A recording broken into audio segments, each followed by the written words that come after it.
voice. It sleeps behind my serrated smile, slinking dormant behind these gutted gums. As you listen carefully, you can hear it whisper quiet verities that build and build until it is more than just midnight murmur, until it puts that booty on the chain wax. My voice will murk you in your sleep. It is circadian catastrophe. It is a killjoy killer in claret's clothing that will only wake when it is called. This is my voice. This is my voice. This is my voice. Someone once wrote memories in empty theater. This voice is memory. Brick streets, graffiti, peach popsicles, one move after another. This voice is memory. I only speak in a delinquent tongue. I cried when I was 7 because a girl stole my pebble collection. It was green like summer. I couldn't speak English, so I just cried. I'm not in ESL anymore, and I still cry, and I still don't know what it means to open my mouth. Over spring break, I gazed at Lake Michigan, green like summer, and pretended I was in Paris, belting La Vie en Rose. This voice is the only big thing I have. Every day is a comedy in this empty theater, and I am burning. I am laughing. I am ready. I am peeling the world like an orange and eating it whole. This is my voice. This is my voice. Sometimes it likes to watch Say Yes to the Dress.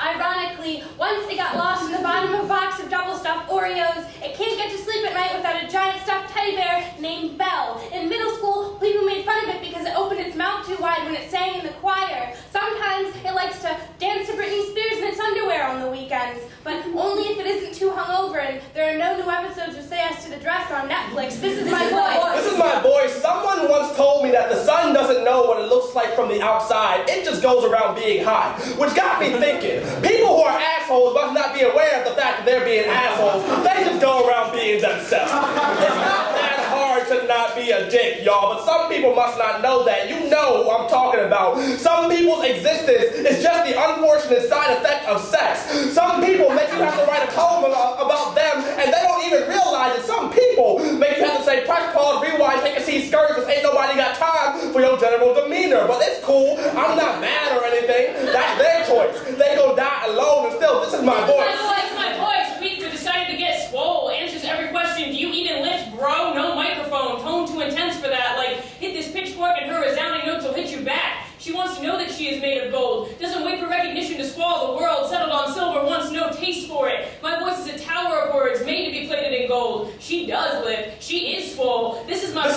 This is my voice. During its sophomore year, it got kicked out of school for plagiarism. It had tried fitting stolen vowels into its mouth, E's replacing abandoned O's because there was nothing new to talk about and it didn't want to seem too quiet. Now it's always too cautious, checking textbooks and Pitchfork to make sure no one has heard what it's saying before. It's forgotten that tone can be imitated, but never replicated. My voice came back 2 years later, back broken from trying to break new ground. It brought with it sun-dried stories in a deeper tone, but they only saw longer hair and split knuckles. This is my voice. This is my voice. You can teach a bird to speak and think in English, but once you return him to all the other birds, he will only sing. I think that when my voice was a child, it was captured by a colony of fire ants or cedar trees, those beings that speak across the earth in vibrations wider than syllables. Because recently, my voice wants to speak in tidal wave and citywide infestations of bed bugs. It wants to knock every cereal box off of every shelf in every grocery store at once. My voice was the deer that crashed through your windshield last night. It was also the deer that did not. This is my voice. This is my voice, and this bitch is a little bit crazy.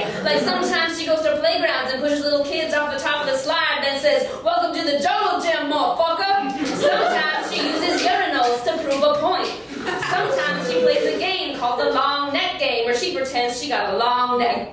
One time she won herself. I mean, no one is putting this bitch on jury duty. They don't even let her participate in psych studies. Sigmund Freud looked her in the eyes and his testicles shrank up like little cashew nuts. Her mind inspired Finnegan's Wake. No one knows why this bitch is so crazy. Some say it's because her mama fed the refrigerator coolant instead of breast milk. To that, she said lampshade. This is my voice. This is my voice. In the 3rd grade, her teacher tried to have her held back, thought she couldn't figure out the difference between a plus and minus sign. Truth is, she just didn't care. Truth is, not much has changed. My voice will go months without cleaning its room. Calls it postmodern, says it reflects the human condition. Last week, my voice was mistaken for a garbage bag. Whatever, that's as close to semi-formal as she gets. My voice skipped lecture, slept through the midterm, and woke up in section just long enough to say, this is my voice. This is my voice. On empty nights, I often feel inclined to apologize for my foray into expansiveness, for the shrillness of my laugh, for my eagerness to touch. But I'm a horrible liar. Truth is, I think I like being scary. I want to take up the whole room. I am the desert sun beating down on the napes of your necks. I am the wrinkles of a shirt when it hits the ground. I am the garden of an abandoned castle. I'm the concave of an open palm. I'm a quizzical stare. I'm a runaway hideout. I'm a bad idea.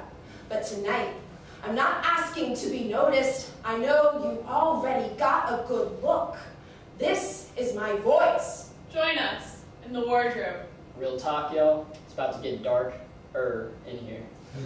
We are Word!